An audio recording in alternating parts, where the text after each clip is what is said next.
Hi, my name's Thomas, and you're watching The Music Enthusiast.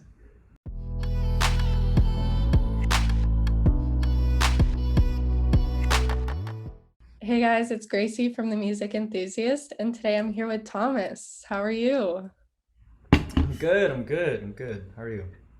Perfect. Getting into the questions, what made you want to get into music? I started out as a dancer, and Okay. my mom used to make me go to like training, and she kind of just wanted to like she was like my talent scouter, and she just made me do like a bunch of random things. But I grew up like a huge fan of Michael Jackson, and the thing about Michael Jackson is his voice, and Mhm. that's really signature to him. So yeah, I just from then on, my mom encouraged me to take singing lessons, and then I just fell in love with music just from there, just moving forward. It sounds like you've had a long history with music. Do you have a favorite musical memory that you can think of? Wow. Yeah, probably the first song I wrote. So right now I'm currently studying at Berklee College of Music, and Wow. yeah, it's a cool place. Um, Yeah.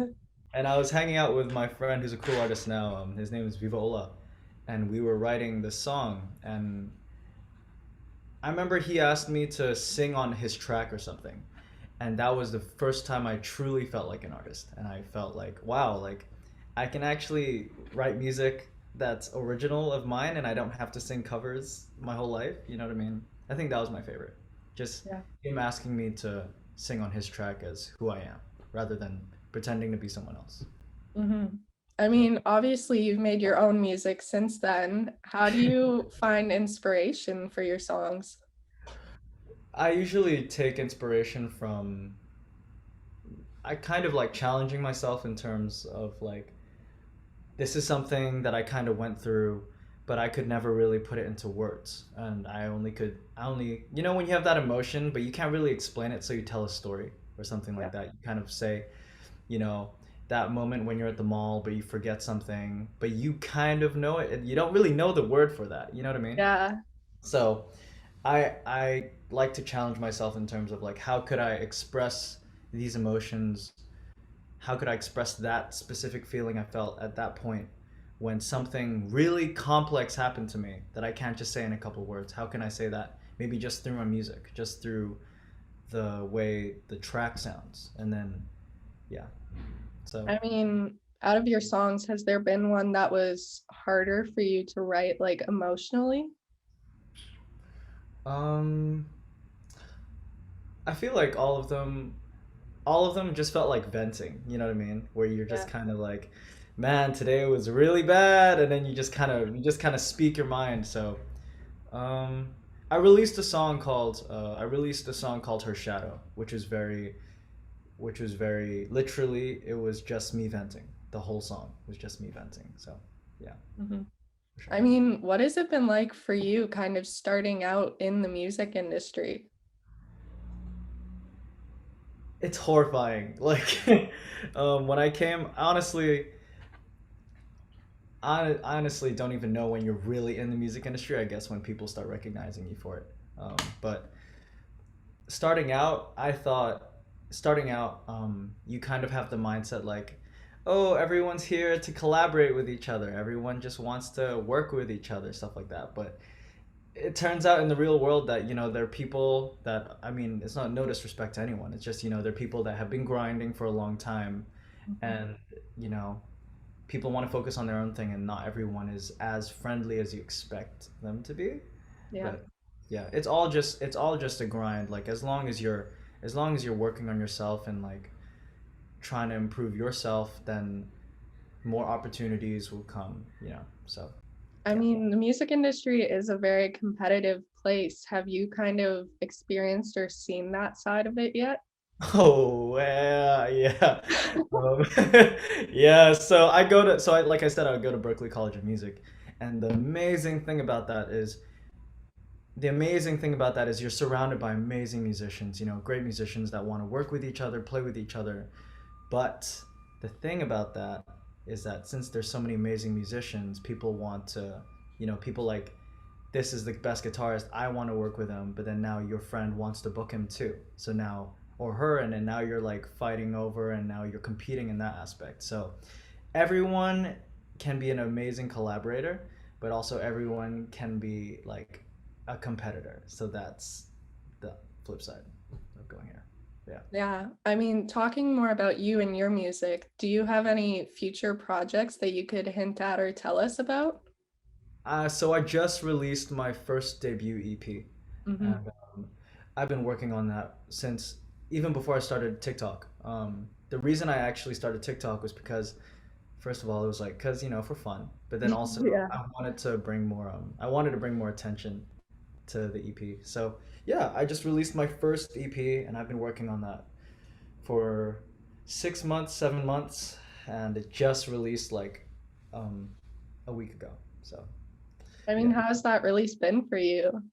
it's been it's been like a huge load like lifted off my chest because I've been struggling for a long time looking for like my artistry or like who is Thomas So when I finally got to release this with an amazing producer, Joe Bay, it was like wow, I'm here, but now I'm stressing out thinking about what what I have to do next. So yeah.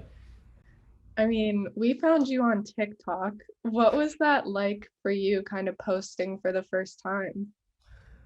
So I actually started TikTok on my feed. Like I started TikTok actually way back when, and like a lot of musicians will feel, I don't know, you have some people that look at TikTok and they're kind of closed-minded, thinking like, oh, like all you have to do is just dance and make jokes. But I didn't really get the appeal of TikTok until yeah, I used to post like covers, and I used to try out different things. Sorry, what was your question? Just one more time. Just like, what was it like for you posting for the first time?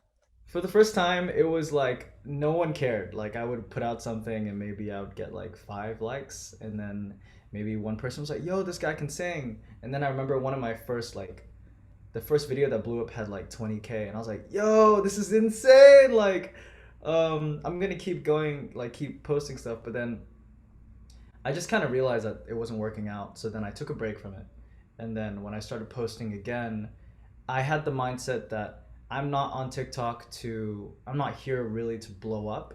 I'm just kind of here because I spent my whole summer. So I have a bunch of tracks that I posted on TikTok that people duetted with. Like there's like different beats that I made, and like it kind of worked with a lot of people. But the way it worked was that I spent a whole summer. So I'm gonna do that this summer. I spent a whole summer just like every single day I would produce a track, and then I would polish it off by the end of the week, and I would just kind of keep it in my hard drive, and I would never release it. But then I had the mindset like, oh, you know what? Like, why not just put it on TikTok? Even if no one listens to it, at least I can say like, I worked on this song and it's not terrible, so here it is. But when people started duetting it, like I remember I got my first duet, I was like, oh my goodness, like someone actually took their time to sing to this track. And then I just kept I literally just spent the whole time just trying to put out all the tracks I worked on during the summer. But yeah, it was really cool. I mean, how does it feel for you to see these TikToks blow up and get the recognition that maybe you weren't expecting? It was crazy because for a long time I was told by many of my friends that I wasn't really a producer. I wasn't really that good. And I was just kind of, so I had the mindset that I would make these tracks for myself because yeah, I wasn't really confident as a producer. I was more confident as a singer, as an artist, as a songwriter. But when people started hitting me up to produce for them, and when people started like really liking the beats that I made, it gave me a lot more confidence that like wow, being a producer is something that I can actually be, you know. So yeah. I mean, this is more of a fun question for you, but if you could describe yourself and your music in 2 to 3 words, what do you think they would be? Oh wow. I can't just say R&B because that's just like right. Um, that's kind of hard. Smooth, soulful, and emotional. That's Yeah. pretty good considering I put you on the spot. Yeah, thanks. Okay. Yeah, I had no idea, but yeah. Speaking more about your future, do you have any future collaborations you would want to have? Right now, I'm still just feeling out what the impact of the EP was like, because now I'm just really, it's right now, I'm really just seeing where whatever takes me. So I'm not really sure yet. Yeah. Not really sure about who I want to collaborate with. I am just trying out. I am starting to collaborate with like the songwriters and the artists that hit me up when I was releasing my content. So, not really, not yet, Okay. but something's coming for sure. Okay. Yeah. Do you have any favorite songs at the moment Like of mine or like just in general. in general? I've really been into. Okay, let me just. So the thing about me is that I like listen to a bunch of random songs so that they don't really have a. They don't really go together. Okay, there's a song by Ruben James called "Adore" that I really like. So yeah, We'll so that's definitely probably check my it favorite out. track. Right? Yeah. Yeah, TMEB. My last question for you. Our website is all about up and coming artists. Do you have anyone that you would want to recommend to others? Oh, okay. Yeah, for sure. This is kind of like a test because now I have to call all my friends or else but yeah, I would definitely shout out my boy Steven, STVN. He's really cool. The stuff that he's releasing and he's really pushing like he's really coming up with new stuff that I think is really cool. Um, my boy Viva Ola, who's really killing it in Japan right now. He's uprising, but I probably don't need to shout him out. And yeah, I'll stick with those two. But yeah, Yeah, we'll definitely check them out. yeah, really. Thank you so much for doing this interview. It was so great to get to talk to you and get to know you better. Yeah, it's my pleasure. Thank you.